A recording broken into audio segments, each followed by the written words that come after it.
नमस्ते सदावत्सले मातृभूमि। हम लोग चर्चा करने जा रहे हैं भारत के एक सुप्रसिद्ध अभिनेता जिनकी पत्नी को भारत में डर लगता था, जिनकी पत्नी को इनटॉलरेंस लगती थी और वो कहा करते थे कि हमारी पत्नी एक बार मुझसे डिस्कशन कर रही थी और ये कह रही थी कि हमें डर लगता है अब भारत में रहने से। उनको भारत में डर लगता था, लेकिन वो अभिनेता जब टर्की गए तो टर्की में अर्दोज़न की पत्नी के साथ उन्होंने एक डिनर किया, बड़े अच्छे से उन्होंने वहाँ किया। ऐसे अभिनेता जिनको भारतीय धार्मिक चीज़ों में करप्शन दिखता है, वो 2013 में हज करने गए। मैं बात कर रहा हूँ आमिर खान की। शॉर्ट में नाम तो उनका आमिर खान है, लेकिन अगर उनका पूरा नाम जानेंगे तो आपको बड़ी खुशी होगी सभी को कि आखिर उनका पूरा नाम क्या है। आमिर खान का नाम है हाजी मोहम्मद आमिर हुसैन खान। हाजी मोहम्मद आमिर हुसैन खान मैं इसलिए कहता हूँ क्योंकि हज यात्रा 2013 में उन्होंने की और उनका शॉर्ट में नाम आमिर खान है, पूरा नाम है मोहम्मद आमिर हुसैन खान।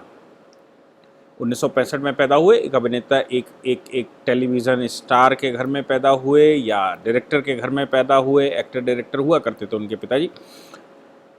अभी उन्होंने अपनी दूसरी पत्नी को 16-16 साल का उन्होंने कुछ ऐसा एक वो बना कर रखा है कि पहली शादी के बाद उन्होंने 16 वर्ष की आयु 16 वर्ष तक पहली पत्नी के साथ रहे।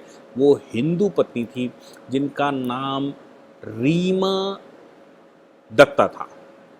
रीमा दत्ता के साथ विवाह करने के बाद 16 वर्ष बाद उनको ये एहसास हुआ कि उनकी शादी गलत हो गई है।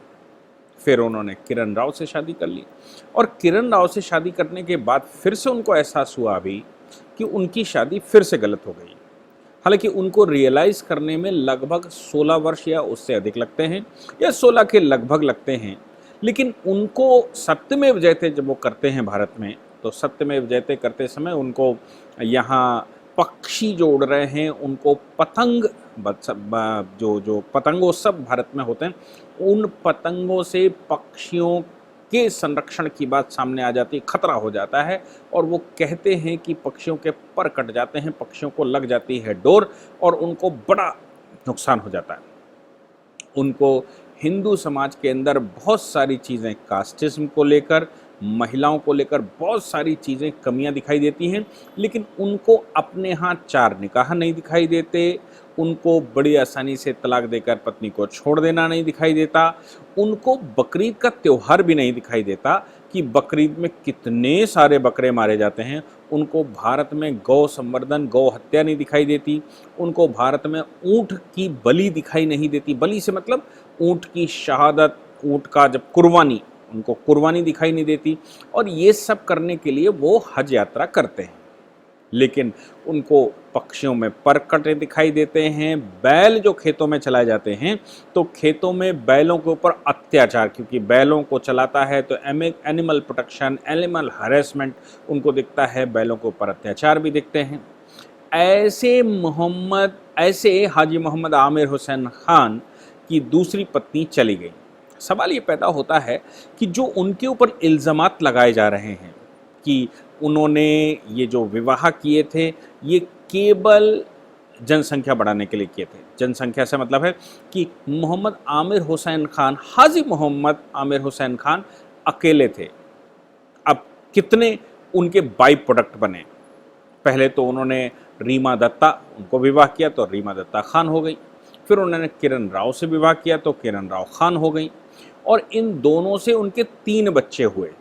कहते तो ये हैं कि हम सेकुलर हैं, पत्नियों का हमने संप्रदाय परिवर्तन नहीं करवाया, इसलिए पत्नी तो रीमा दत्ता बनी रही, रीमा दत्ता नाम की बनी रही या रीमा दत्ता खान हो गई। उनके 2 बच्चे हुए रीमा दत्ता से, एक जुनैद खान। अगर सेकुलर थे, अगर उनको भारतीय नाम चुनने थे तो जुनैद खान कहाँ से आ गया? दूसरा इला खान। ये 2 नाम उनको मिल कहाँ से गए? ये भी उनको बताना चाहिए कि आखिर दोनों नामों के सरनेम में खान कैसे लग गए। दूसरा, किरण राव से उनके बच्चे पैदा हुए। तो किरण राव से आज़ाद खान पैदा हुए, आज़ाद राव खान। आज़ाद खान राव कर लेते, आज़ाद आमिर राव कर लेते, लेकिन उनके आज़ाद खान पैदा हुए। इसका मतलब ये हो गया कि एक आमिर हुसैन खान, एक मोहम्मद आमिर हुसैन खान ने 5 लोगों को आबादी बढ़ाई। कितने परसेंट हो गई? 1 से 6 हो जाना, 6 गुना आबादी हो गई। पहली 2 पत्नियां उनकी विवाह से कन्वर्जन हो गया, विवाह से संप्रदाय स्वीकार कर लिया, और उनसे जो बच्चे पैदा हुए तीनों, वो तीनों बच्चे खान हो गए। यानी कि 5 लोगों को एक मोहम्मद आमिर हुसैन खान ने किया। और कहने के लिए वो बड़े सेकुलर हैं, वो भारत में इंटॉलरेंस देखते हैं, भारत में हिंदुओं का अत्याचार देखते हैं, भगवा ब्रिगेड भारत में बहुत कुछ गलत कर रही है, भारत में गौ संवर्धन करने वाले, गौ हत्या करने वालों को मारते पीटते भी हैं, उनको रोकते हैं तो उनको अत्याचार भारत में कर रहे हैं। जानवरों को बचाने के लिए इंसानों की हत्या, कहाँ का न्याय है? और जानवरों को मार देना, पक्षियों के पर काट लेना, कहाँ का न्याय है? बहुत कुछ आमिर हुसैन खान, मोहम्मद आमिर हुसैन खान बोल गए अपनी लाइफ के बारे में। अब कहते हैं कि मैंने जो दूसरा विवाह किया वो पहली पत्नी को हटाने के लिए नहीं किया, दूसरी पत्नी ने पहली पत्नी को रिप्लेस नहीं किया। अब उनकी कहानी हमको जाननी ही होगी। पहली पत्नी रीमा दत्ता खान, जो कि लगान मूवी आप लोगों को याद होगी, सुपर डुपर हिट लगान हुई थी और वो ऑस्कर के लिए भी नॉमिनेट हुई थी, उसकी को प्रोड्यूसर थी को प्रोड्यूसर थी। और जो उनकी दूसरी पत्नी है, उसी लगान मूवी में वो सब डायरेक्टर थी, यानी कि को डायरेक्टर थी। तो अब ये इत्तेफाक ही है कि एक ही मूवी में इनकी दोनों पत्नियां टीम में काम कर रही थी। पहली दूसरी पत्नी से मिले, लेकिन दूसरी पत्नी का कोई रोल नहीं है पहली पत्नी को छोड़ने में। और दूसरी पत्नी को जब छोड़ा तो मजबूरी में कहा कि भाई हम जो आज़ाद खान साहब पैदा हुए हैं, आज़ाद खान को हम को पेरेंटिंग करेंगे, लेकिन हम खुश रहेंगे, आप लोग भी खुश रहिए, आप लोगों को कोई समस्या नहीं होनी चाहिए, देश में लोगों को कोई प्रश्न नहीं खड़े करने चाहिए, क्योंकि भाई हमारी लाइफ है, हम अपने हिसाब से लड़ेंगे, हम अपने हिसाब से चलेंगे। लेकिन इनकी कुछ खास बातें हैं जो हम लोगों को समझनी ही होंगी।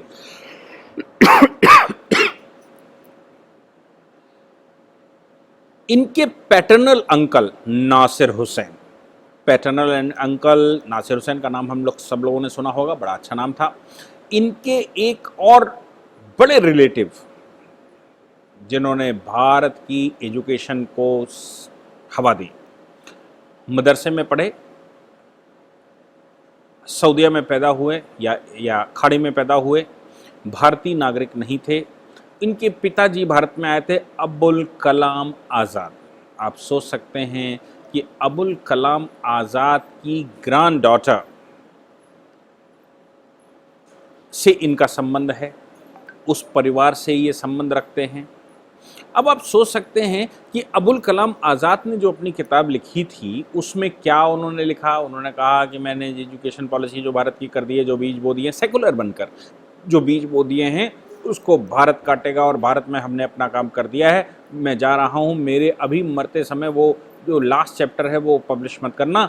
और बाद में पब्लिश करना, वो 1986-85 में पब्लिश हुआ और कहा कि अब तो तीर दग चुका है, भारत की बर्बादी पूर्ण रूप से सामने आ चुकी है, अब कुछ भी नहीं किया जा सकता, इसलिए अब ओपन कर सकते हो तो अपने लोगों को, अपने भाइयों को, जो हमारे फॉलोवर्स हैं, जो हम करना चाहते थे, उनको बड़ा हौसला मिलेगा और वो बड़ी शहादत से, शिद्दत से काम करेंगे।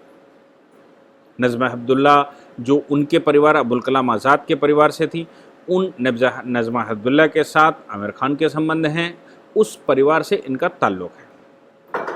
तो आप समझ सकते हैं कि कितना सेकुलर परिवार है और कितना इनके परिवार ने देश के लिए किया।